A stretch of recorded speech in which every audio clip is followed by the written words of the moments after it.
राधे राधे। चैत्र कृष्ण पक्ष में गुरु प्रदोष व्रत की बहुत बड़ी महिमा है। प्रदोष व्रत त्रयोदशी तिथि को किया जाता है।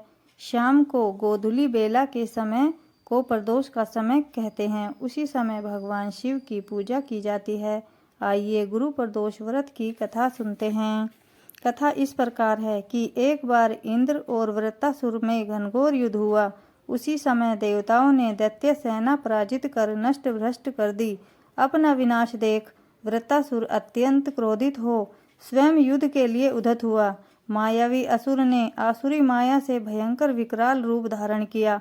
उसके स्वरूप को देख इंद्रादिक सब देवताओं ने इंद्र से परामर्श गुरु बृहस्पति जी का आह्वान किया। गुरु तत्काल आकर कहने लगे कि हे देवेंद्र, अब तुम वृत्तासुर की कथा ध्यान मगन होकर सुनो। वृत्तासुर बड़ा तपस्वी कर्मनिष्ठ था। इसने गंधर्व मादन पर्वत पर उग्र तप करके शिवजी को प्रसन्न किया था।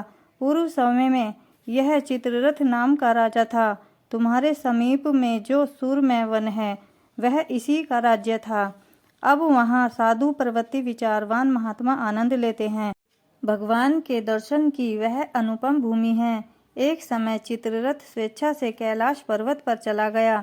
भगवान शिव का स्वरूप और वामांग में जगदम्बा विराजमान देख चित्ररथ हंसा और हाथ जोड़कर शिव शंकर भगवान से बोला, हे प्रभु, हम माया से मोहित हो विषयों में फंसे रहने के कारण स्त्रियों के वंशीभूत रहते हैं, किंतु देवलोक में ऐसा दृष्टिगोचर नहीं हुआ कि स्त्री आलिंगन सभा में बैठे। चित्ररथ के ये वचन सुनकर सर्वव्यापी भगवान शिव हंसकर बोले कि हे राजन, मेरा व्यवहारिक दृष्टिकोण पृथक है। मैंने मृत्युदाता कालकूट विष पिया है, फिर भी तुम साधारण जनों की भांति मेरी हंसी उड़ाते हो।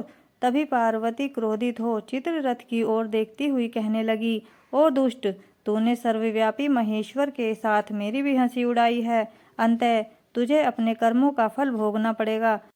उपस्थित सभासद महान विशुद्ध प्रकृति के शास्त्र तत्वान वेशी हैं और सनक सनंदन सनद कुमार हैं। ये सर्वव्यापी अज्ञान के नष्ट हो जाने पर भी शिव भक्ति में तत्पर रहते हैं। अरे मूर्खराज, तू अति चतुर है। अतएव मैं तुझे वह शिक्षा दूंगी कि तू फिर ऐसे संतों का मजाक का दुस्साहस नहीं कर सकेगा।